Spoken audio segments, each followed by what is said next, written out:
think I'm going to talk about consciousness and the ego this time. And rather than delving into the subject matter, I'm going to start off with a little side story. Sometimes I get into debates with people, just family members and friends, after just a couple beers. I think we've all had that kind of conversation. Or sometimes just some guy off the street will target me as for salvation. Now, these people, they swear that I'm the one that starts the argument. And I don't think that's true. Usually I'm responding to something that they say that is just off the wall. Jesus found me a parking spot. Or Jesus caused the Lakers to win so that I can win a bet. These are some of the things that I've heard and that I've responded to in kind. And rather than letting them slide, which is what most people do out of courtesy, I don't. I think it's bad to let people continue to have bad thoughts, bad ideas. You're allowing the person to just kind of stagnate inside this weird intellectual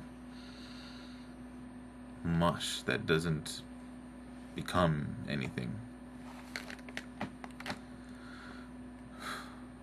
Well, anyways, in my discussions with these people, I've noticed that they have a tendency to equate their ideas with themselves, and they'll get butthurt when I criticize their ideas.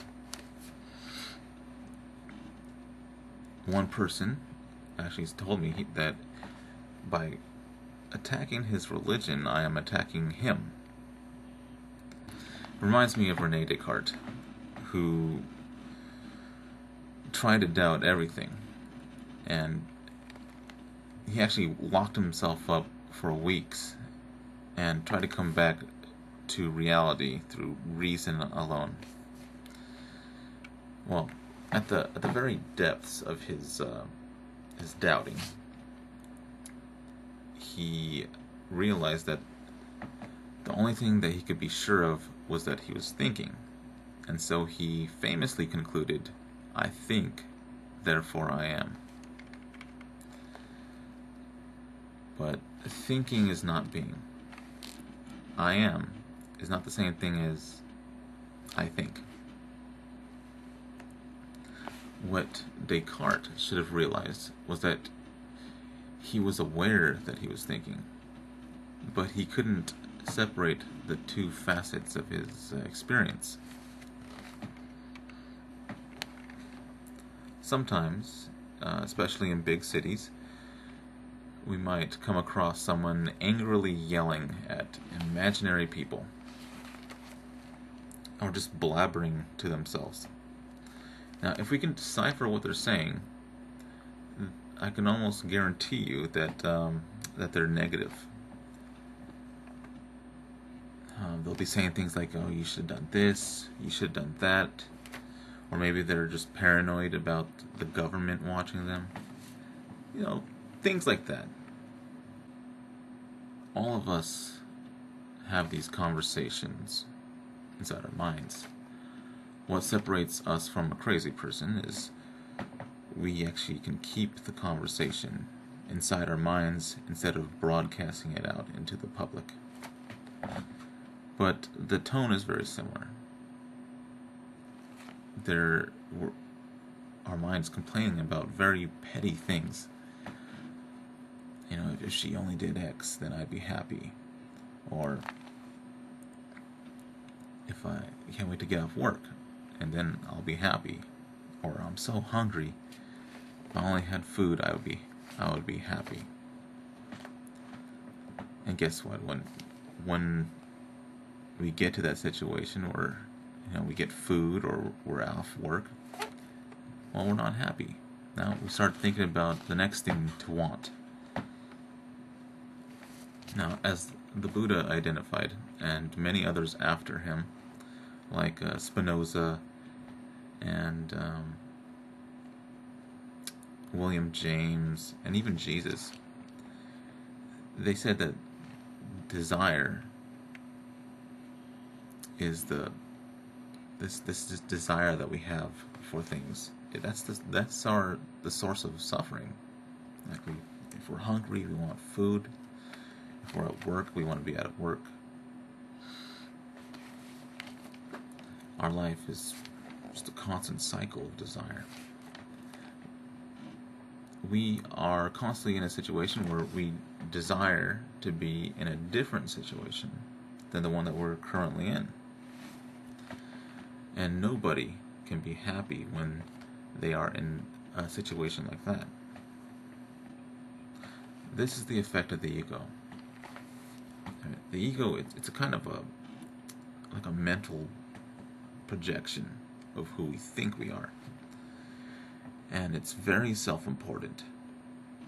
And couple that with our emotions, which is this ever-changing, unstable set of feelings that is our mind and body's response to the world around us. Well, all humans are a recipe for madness. Self-importance, desire, emotions, and ideas, they just meld together, and we have behavior. This is what we do when we act upon these things. And in the case of dogmas, like Christianity, Islam, and communism, well, the manifestation can become quite severe.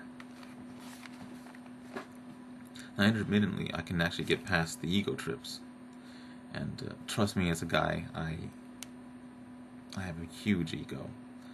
So it is something I struggle with from time to time.